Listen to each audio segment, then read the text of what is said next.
had I not prayed that prayer, I really believe that the enemy's main aim was to kill, steal, and destroy, she would have died.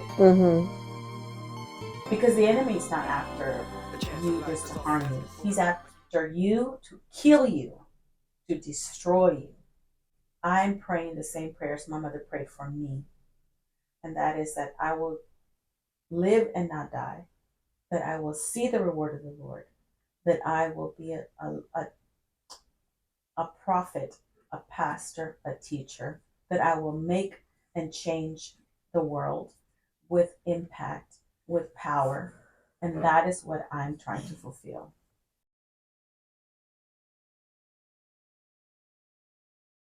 Thank you for watching, Overcomer. And today I want to introduce to you someone that's very dear to my heart. I know that I've mentioned before, but this is such a special time right now for me to present someone that has just been so dear to my heart. Not only is she my daughter, but she is my friend. She has been a shoulder that I can lean on. And it is beautiful to have a daughter that you can do that with as a parent. And she is a mother of two, Michaela and Ava.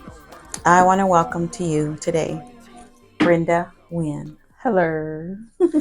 Hello.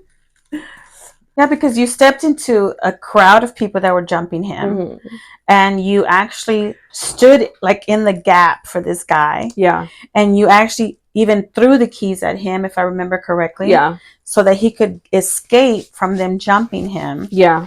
And then he gets in this car, and of course he's drunk and runs you over.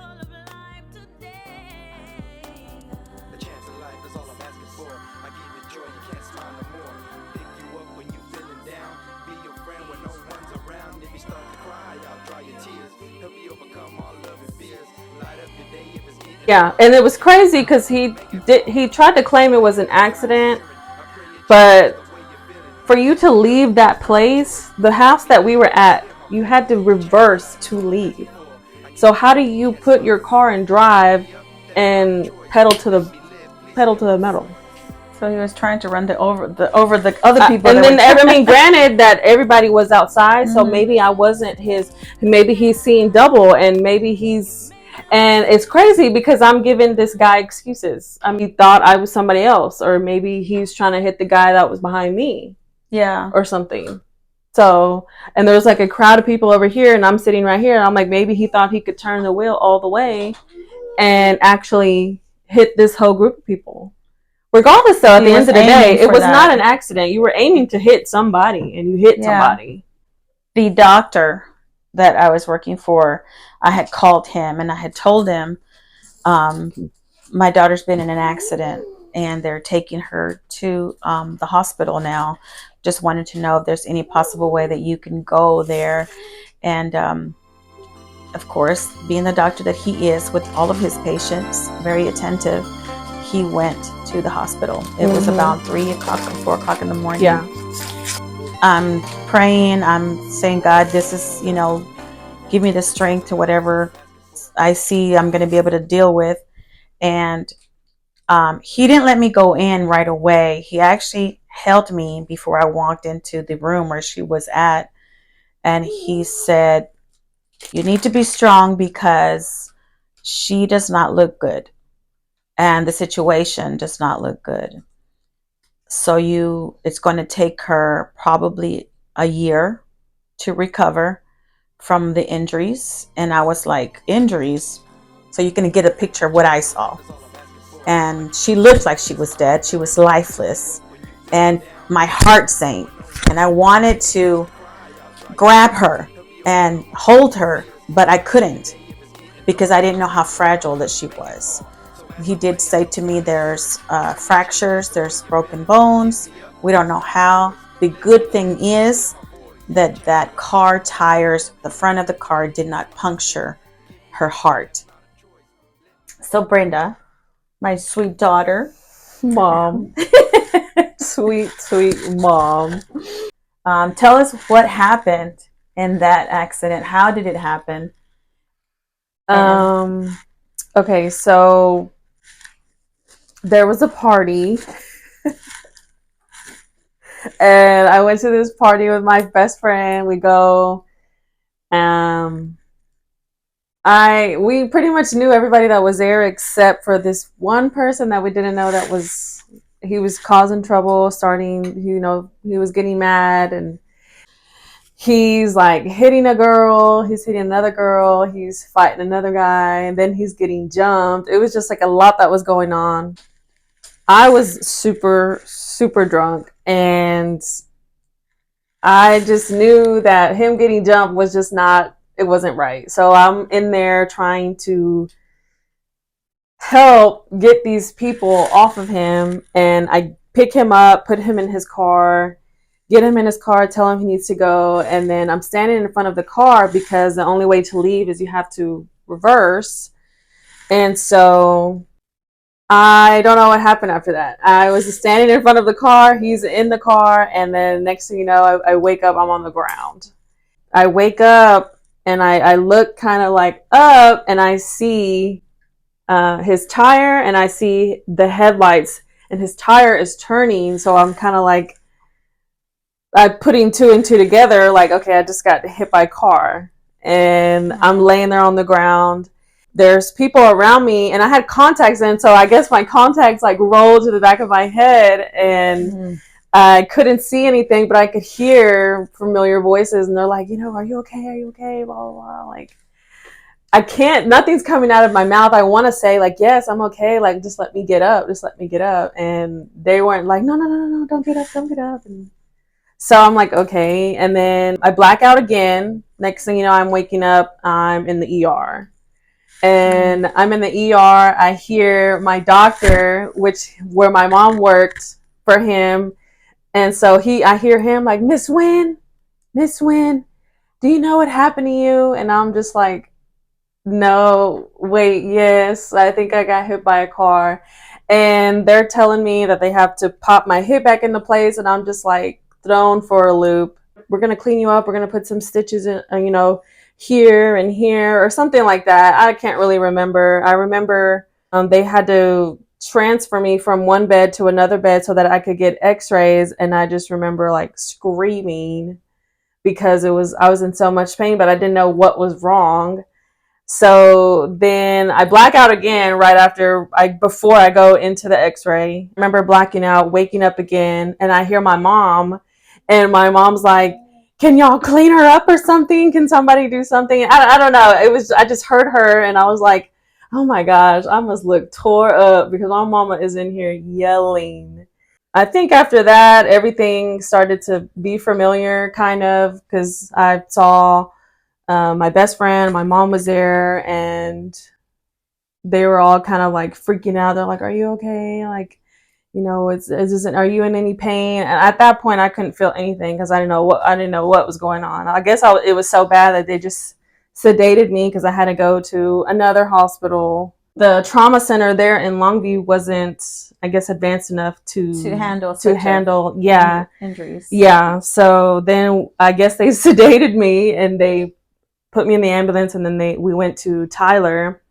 And then I remember waking up in Tyler, and they're like, we gotta get x-rays, and I'm like, please no, like they already did x-rays along with. They're like, well, we have to get our own x-rays. I'm like, yeah, okay. And then they transferred me, and I just remember like screaming again, like, oh, I screamed and then like passed out because I was in so much pain. Then it wasn't until I guess the next morning when they told me everything, like, your hip popped out of place, your pelvis was shattered, your nose was broken, you had a gash right here and right here above my eyebrow.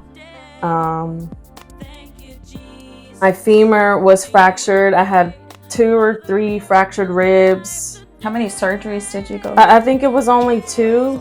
Because they did my pelvis and my nose in the first one, and then and then the second one was just to remove the exterior fixator. We were in the hospital for about a week and a half, like 10 days. We were in the hospital, and the first couple of days was really, it wasn't that bad because I was just heavily sedated. I couldn't feel anything, and they were telling me not to really move because they had to put pins and screws into my pelvis to put it back together because it was shattered into pieces, I guess. So I remember waking up in the morning in ICU before the surgery, and he was kind of telling me, the doctor was kind of saying, you know, this happened, this is what's broken, this and this, and I was kind of just, I think the nurse had just put my pain meds into my IV, and I just went like in the middle of him talking to me, and I think you were there and you were just kind of like listening to what he was saying. I was like, she's got it, I'm passing out right now, and I was in so much pain I couldn't move. It hurt to just lay still and breathe. That's how bad it hurt, because when your ribs are fractured, like just taking a deep breath hurts. So it hurt to just lay there and breathe. And then my nose was broken, and I'm like, girl, you're tore up. Think the next morning we did the surgery, but I think before the surgery I was throwing up because I was hungover, and then like the medicine that they were giving me. So the nurse was kind of freaking out because she was scared that I was having like a brain bleed because I was throwing up. She was thinking the extreme because of my accident, which I'm not mad at her for, but I was like, I think that was the first moment where I had actually laughed at my situation, because I couldn't cry about it. It was because it was hurting. It just hurt to cry. And I remember each nurse coming in there and they're like, what happened to you? What happened to you? I'm like, oh, I just got ran over by a car. And they're like, from that day and my whole healing phase, it was such a dark time, but it was the best time of my life. Really? Yes. Yeah, I like to look at it as the best time just because um, I learned a lot about myself. What'd you learn? I learned a lot of the stuff I wouldn't tolerate from people in general. What did you 100%. tolerate before? I was kind of just one of those. I was just that person that was kind of like, oh, just take everything on the chin. Like if you're being mean, or you're kind of like, I didn't really kind of speak up for myself or what I wanted, or I didn't really kind of communicate. Like if you said, hey, let's go, whatever, I'm like, okay. Even though that's not what I wanted to do, I'm just like, okay, sure. And where do you think that came from? I don't know. I don't know where that came from. I think it's just more of me being a people pleaser, probably. Because I didn't want people to like, oh my God, like she never wants to do what I want to do, or we always do what she wants to do. So I just kind of rolled with the punches. But during my healing phase was around the time where I was like, well, I want to do this and I'm going to go do it regardless. And my best friend at the time, she was one of those friends I was like, yeah, I got you. Like, I'll take care of you. Like, we'll do it. So we'll do it together. We'll do this together. I'll be with you the whole time. And so I became real comfortable in my skin and getting to know who I was, and realizing that I don't have to put up with nothing that I don't want to put up with.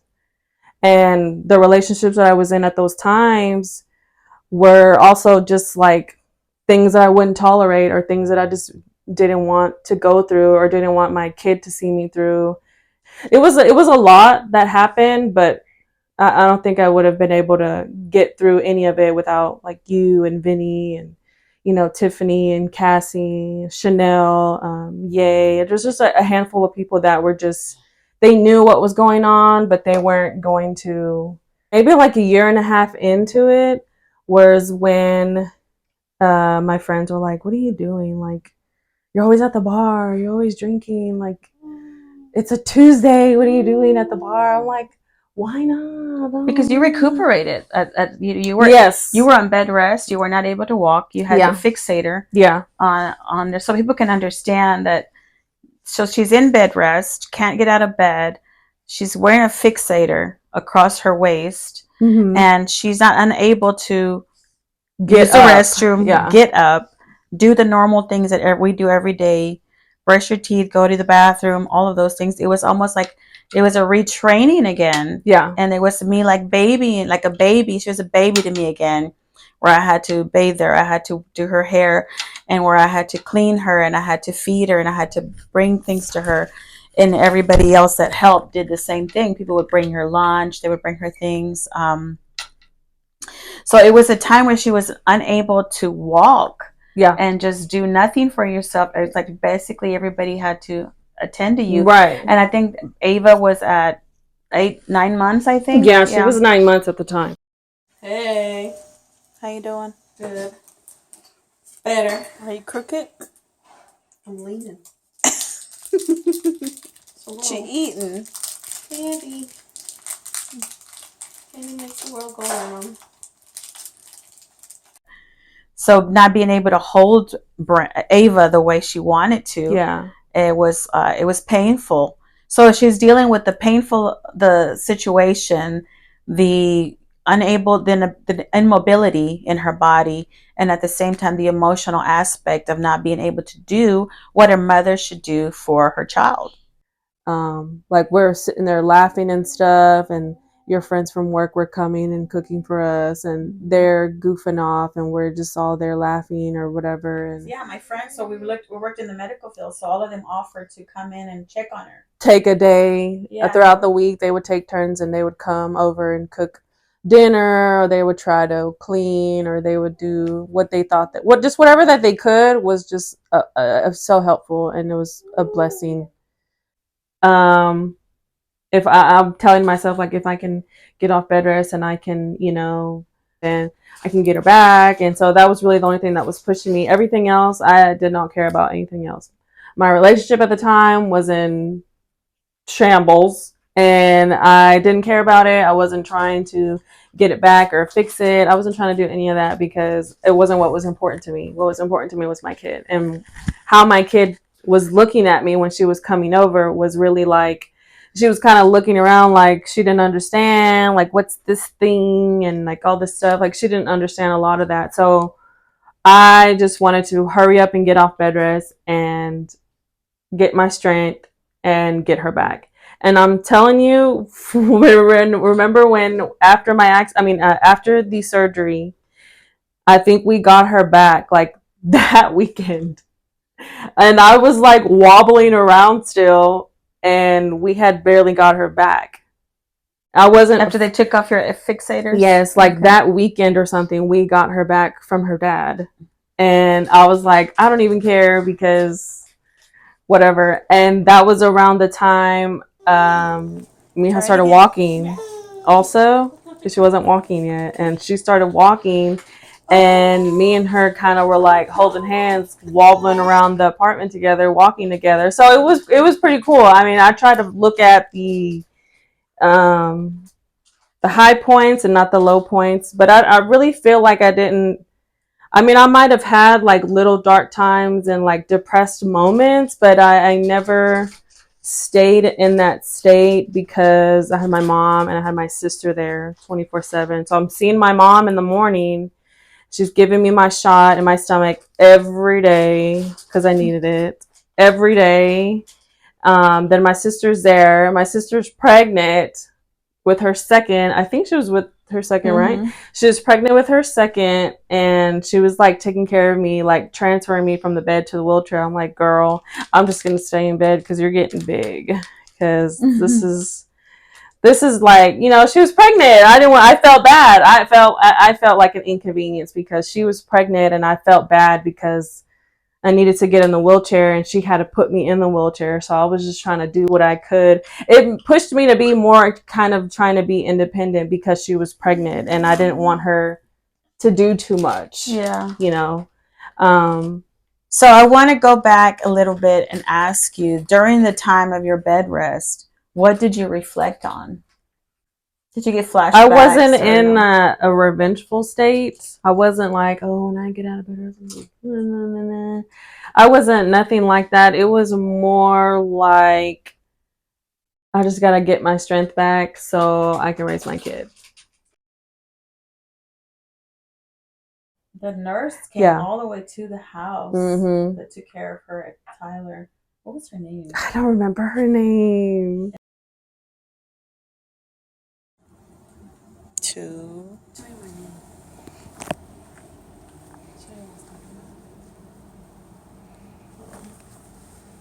Pops out. Say hi, Daddy.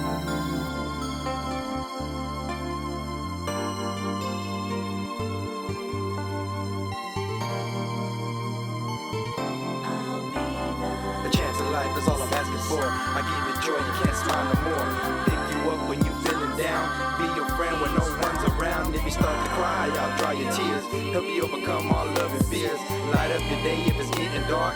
You and I, we can make it far. So as I pray, I know God is hearing. I pray it changes the way you're feeling. Give me up, that's not a choice. Let me live, please hear my voice. A chance of life is all I'm asking for. I give you joy, you can't smile no more. Give me up, that's not a choice. Let me live, please hear my voice.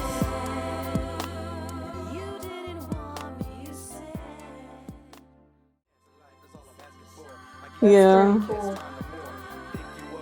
Crazy stuff. Crazy stuff.